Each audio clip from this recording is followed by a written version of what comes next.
humildad, ese, bueno, yo escribo cuando en verdad son escritores.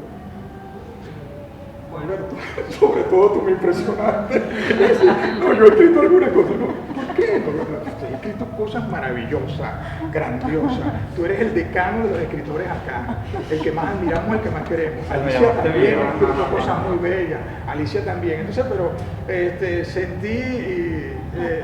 sentí eso, entonces bueno, lo lanzo, ¿verdad? Porque esto forma parte del libro, de la escritura, de la edición y todo. Bueno, yo creo que uno nunca acaba sintiéndose escritor en términos reales. Yo siempre que saco un libro ando con la angustia como que si fuera por primera vez que saliera un libro. Y nunca me siento seguro, no sé si es por defecto o será virtud, pero nunca me siento seguro con lo que hago.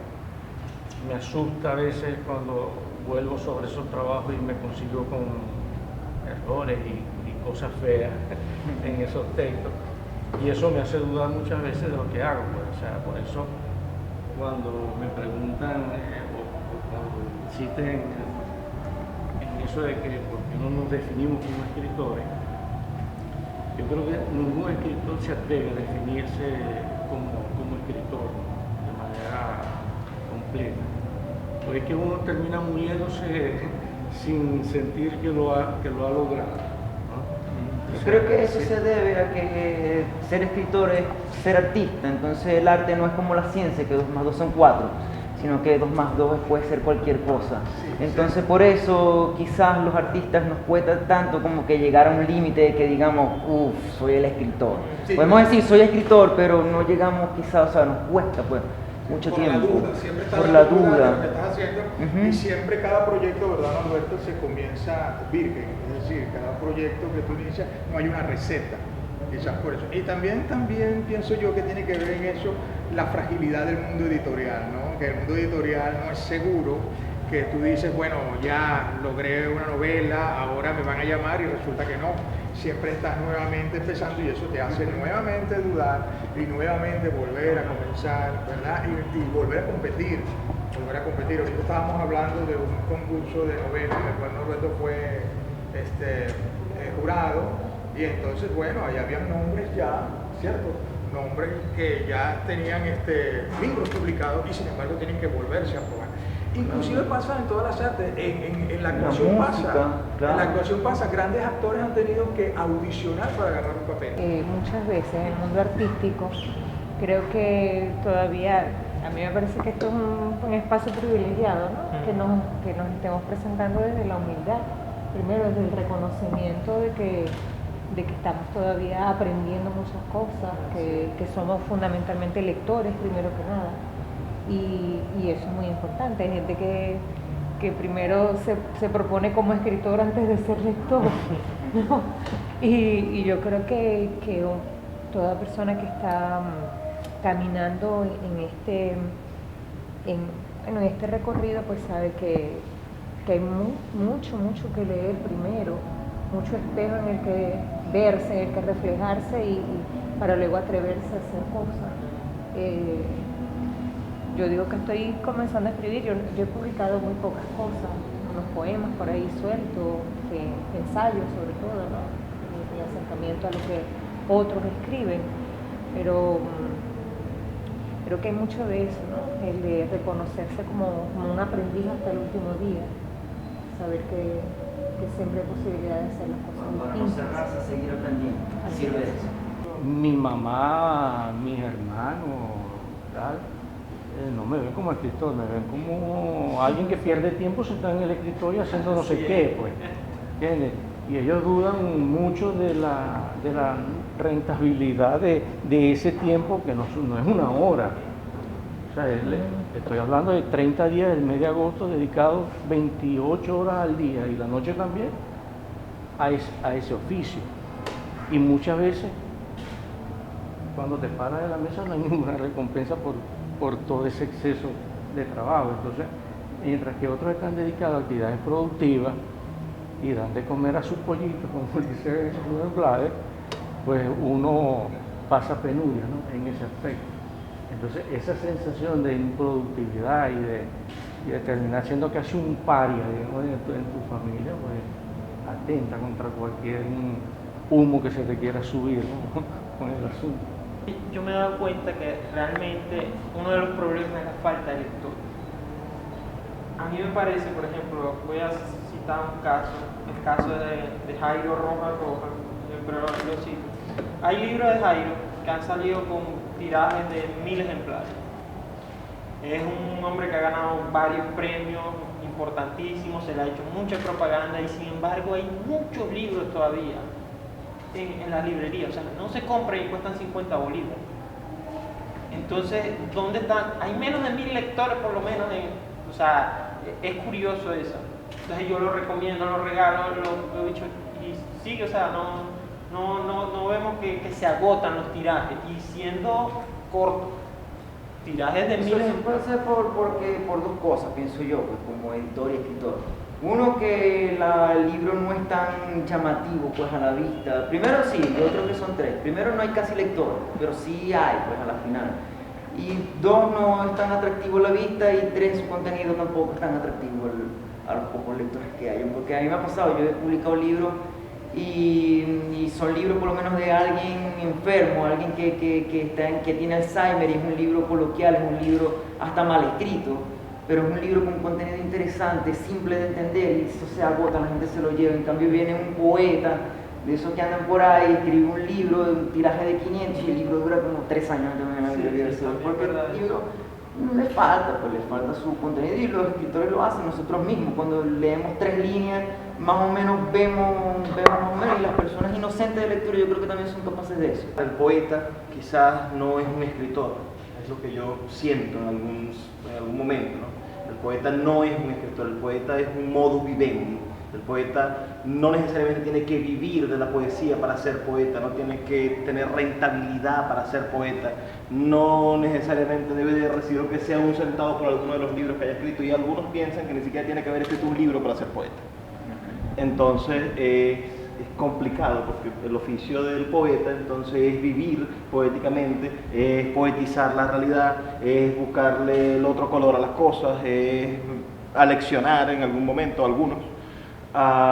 O simplemente entender el mundo de una manera compleja, sencilla, y que está cerrada para muchísimas otras personas, ¿no? Entonces, como una cofradía, estamos acostumbrados los poetas a no llegar a los grandes públicos. Quizás por eso Jairo Rojas Rojas no llega a los grandes públicos de lectores venezolanos, porque es un poeta verdadero. La situación de los escritores en Venezuela quizás no sea muy diferente a la de todos los escritores en Latinoamérica, o de todos los poetas en Latinoamérica, que están pasando vaina, buscando que lo ayude una institución pública, viendo quién le publica un libro, vendiendo los libritos que publicó hace 20 años por 2 lochos para tomarse una vaina más tarde. Pero la diferencia es que en Venezuela compartimos esa suerte con los doctores, con los profesores universitarios, con los abogados y con todos los demás profesionales. Yo estoy hablando de oficio, y el oficio necesita mucho tiempo.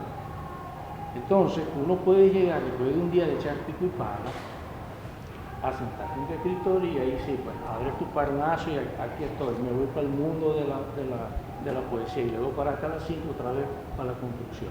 O sea, yo no creo en eso. Esos son casos muy contados. Esos son casos de genio.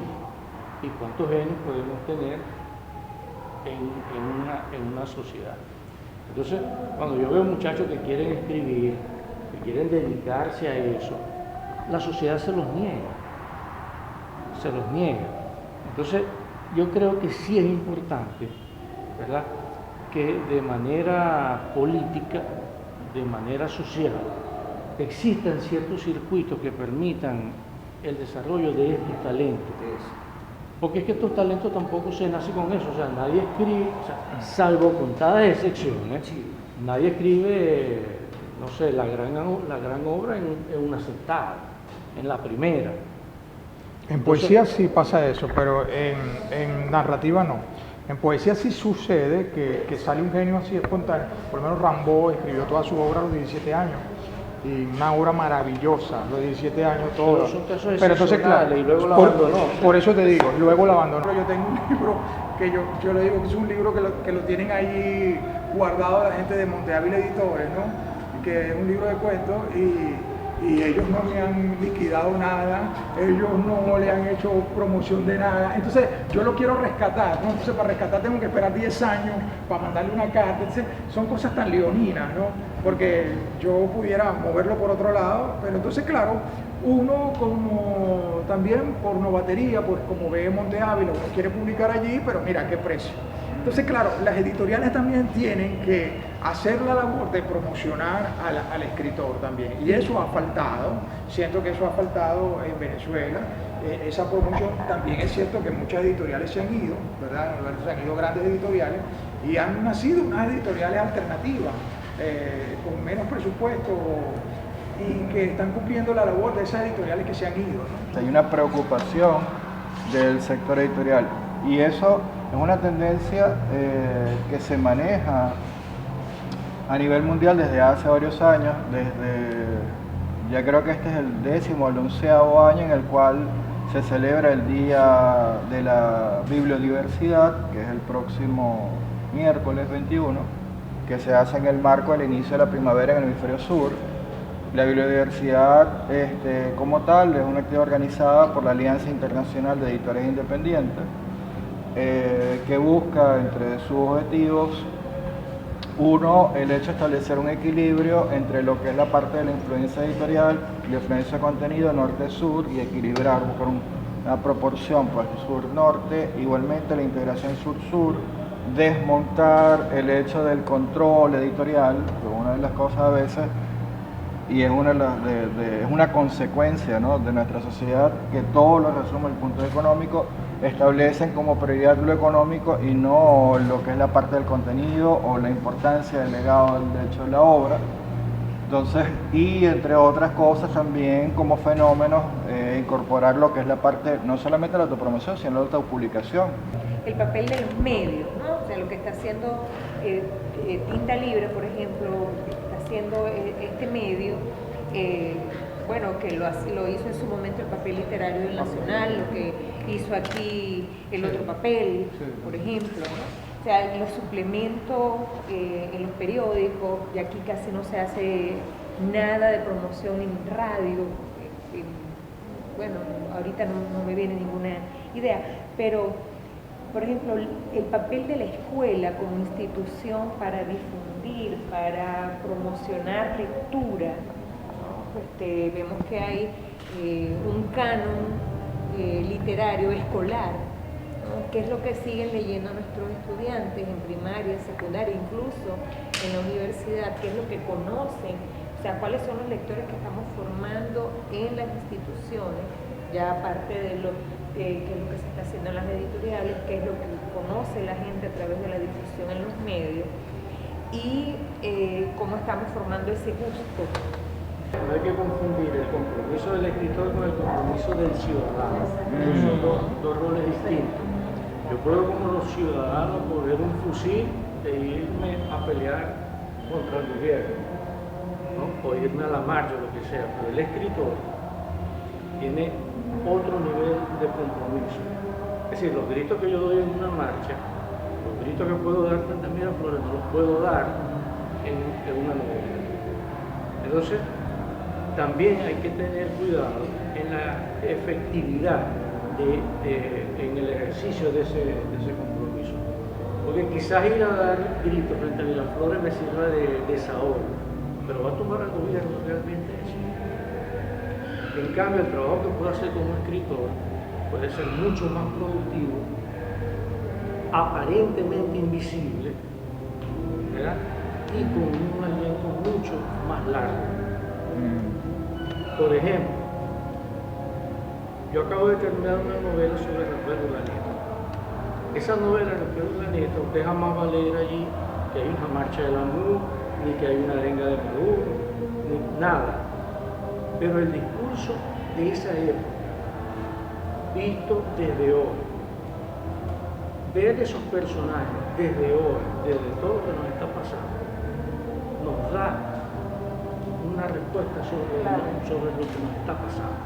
Entonces tenemos que usar los mismos mecanismos. ¿Ustedes creen que el gendarme no ha hecho daño? ¿Que ese libro no ha hecho daño? Claro que ha hecho daño.